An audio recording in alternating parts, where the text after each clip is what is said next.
Okay, so what you're saying, I want to see if I can translate it in a way that makes me understand is that when I went to my daughter Maggie and I was like, you're not listening, you're driving me crazy. And I wanted her to calm down.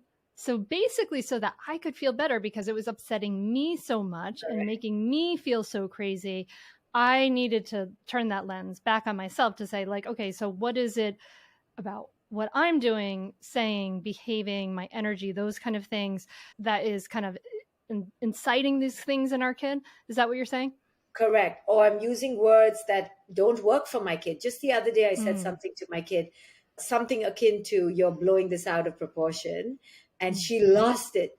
And so she blew it out of proportion, right? But I then remembered that she had told me, "Mom, I don't like it when you dismiss my Mm, feelings," right? And mhm, I keep doing it and I keep not learning. So she keeps having to get upset. And then I keep saying the same thing. Why are you blowing it out of proportion? But I don't see how I'm triggering the situation. So when mm, we parents keep saying, "My kid is not listening, my kid is not respectful, my kid, my kid, my kid," what we're failing to understand that we're giving them all our power, and actually we're making ourselves powerless. And B, we keep using them as objects that need to be puppets, right? We keep thinking that they should just do what we want. Basically, we're saying we want control. Both mm. these things are designed for disaster and disconnection. What we need to do is flip it all around and go, what am I doing that is not working for my kid? Mm. And this is the way I get power back, because I'm changing my way and controlling my ways so that they create the result that I want, versus making my kid have all the power to give me the results that I want. You see, we are actually burying ourselves in our own grave by giving all this power away, but we don't see that. We don't see how we're actually working against ourselves. Yeah, that makes sense. It's like, you, 2-year-old, make me feel better. You know, when I'm feeling upset, you, 4-year Yes, old, is freaking out. You make me feel better. We're giving them the power over our yes. emotions and our experience. And we really have to change that in ourselves. Right. And we have to learn as parents. I say in my book, The Parenting Map, there are three reasons why your kid is not doing X, Y, or Z. Number one, their brains haven't developed, so they just don't have the skills. Number Mm, two, they just don't have the information or the experience because they haven't lived long enough. And number three, they don't have the self worth, that they don't feel good enough.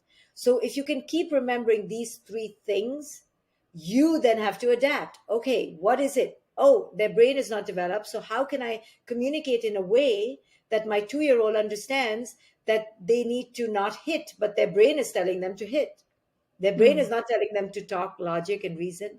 Number two, I'm telling my 2-year old not to touch the hot stove, but they keep touching the hot stove. Now I'm losing my shit on them because I don't realize that they haven't lived long enough and they haven't had those experiences.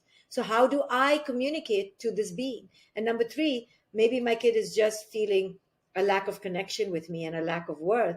How do I change that? So, these three things immediately bring you back to yourself as a parent and Mm. make you understand that you need to adapt to them. It's not just that they have all this power and that they are these evil, mean, demons living in your house.